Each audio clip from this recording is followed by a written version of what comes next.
मेड़ में अफ़सोसनाक ख़बर है अवां शेयर क्यों पिया मीर रियाज़ सुमरो के रिपोर्ट मुताबिक त मेड़ भरसा रांदड़ थाणी जद कशी के गोठ में 20 साला नौजवान अफजल पुट असलम चांडियो पान मथा रिपीटर जो फायर करे खुदकशी करे छड़ी है। खुदकशी कंदड़ नौजवान जो रांदड़ अस्पताल में पोस्टमार्टम बैद लाश वारसन हवाले किया वियो है। मालूम थो है त नौजवान घरूली नाराज़गी सबब परेशान हो जै बैद इन घर ॿाहिरां रिपीटर जा फायर करण बैद घर अंदर पान मथा रिपीटर जो फायर करे खुदकशी करे छड़ी है।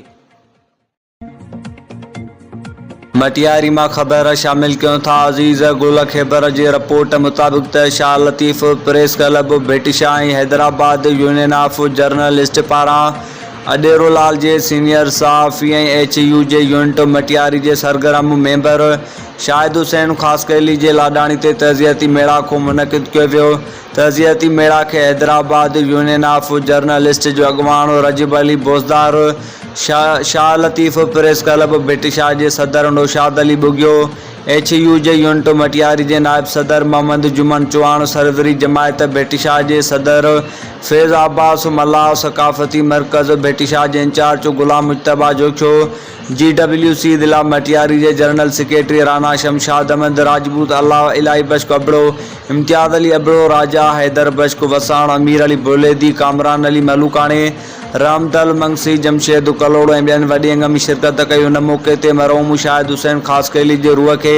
विसाल सवाब पहुँचाइण लाइ दुआ घुरी वई। तज़ियती मेड़ा के मौके ते Shah Latif press club Bhitshah Hyderabad union of journalist GWC अगवाननि तरफ़ां गॾियल तौर ते हुकूमत सिंध चूंडियल नुमाइंदनि खां परज़ोर मुतालबो कियो वियो त शाहिद हुसैन ख़ासकैली बहितरीन सहाफ़ियो ऐं ग़रीब घराणी सां ताल्लुक़ रखंदड़ो उन जे पोयरनि सां माली सहायता कई वञी।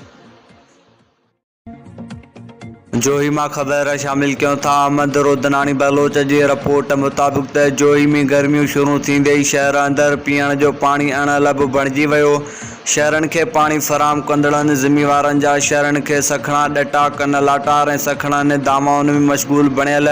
शहर के समूरन वार्डन अंदर वाटर सप्लाई पानी की फराहमी मुकम्मल बंद। शहरी वाटर सप्लाई जो पानी न मिलण सबब सख्त गर्मी में हथ के रेड़न गाडन मोटरसाइकिलन ते पीअण के पानी के हासिलात ला सॼो ॾींहुं निटण उस ते लाइनियूं लगाए पानी लाए ख़ैराती लगल नलकन ऐं टैंकिन अॻियां बीठल।